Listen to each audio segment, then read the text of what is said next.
আমার ছয়টা ননদ ননাস আমার সংসার জীবনটাকে একদম নরক বানায় ফেলতেছিল। আমার হাজবেন্ড আমাকে দেখেই বিয়ের প্রস্তাব দেয় এবং আমার পরিবারে আমরা 3 ভাই 1 বোন। অনেক আদরের মেয়ে ছিলাম আমি আমার বাবার।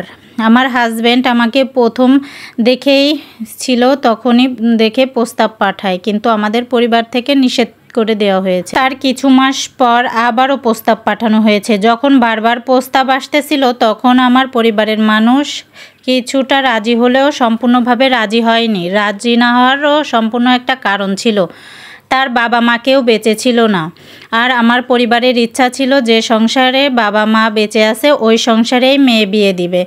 আর আমার শ্বশুর শাশুড়ির সংসারে সবথেকে বড় সমস্যা হলো তার 6টা বোন।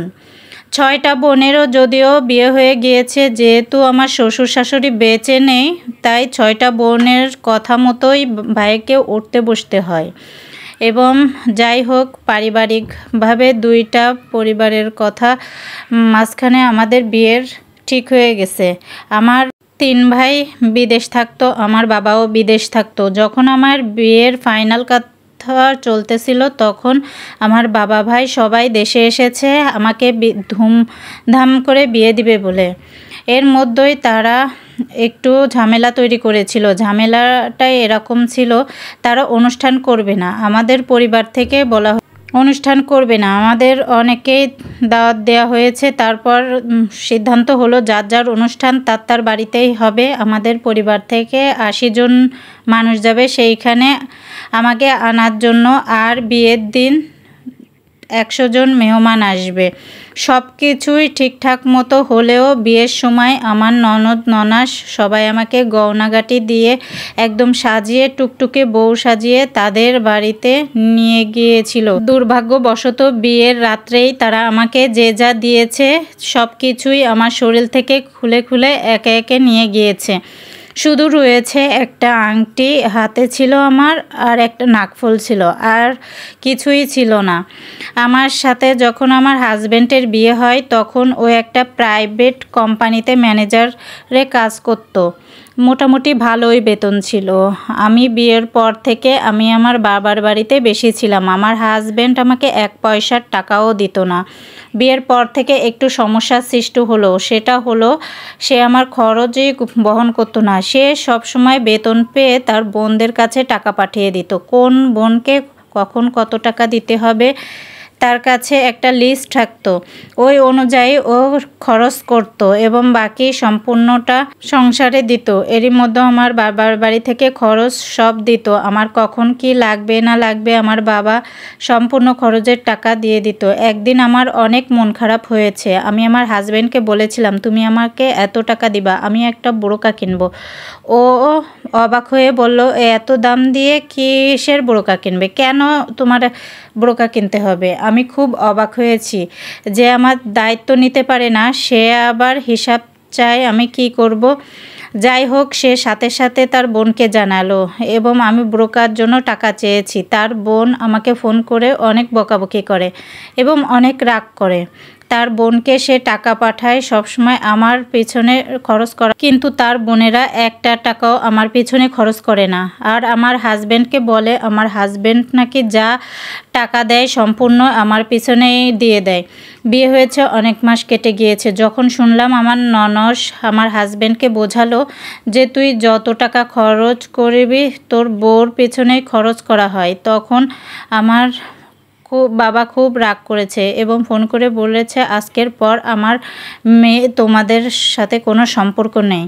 আমার মেয়েকে আর তোমাদের বাসায় পাঠাবো না, কারণ মিথ্যার আশ্রয় নিয়ে কোনো সম্পর্ক হয় না। আমার এবং আমার বাবার ভাই বোনের একটাই কষ্ট ছিল যে আমার পেছনে একটা টাকাও খরচ করে না, তারপরেও তারা বলতো যে আমার পেছনে তারা খরচ করে, যার কারণে আমার বাবার খুব অভিমান হয়েছে আর আমাকে সেখানে দিবে না।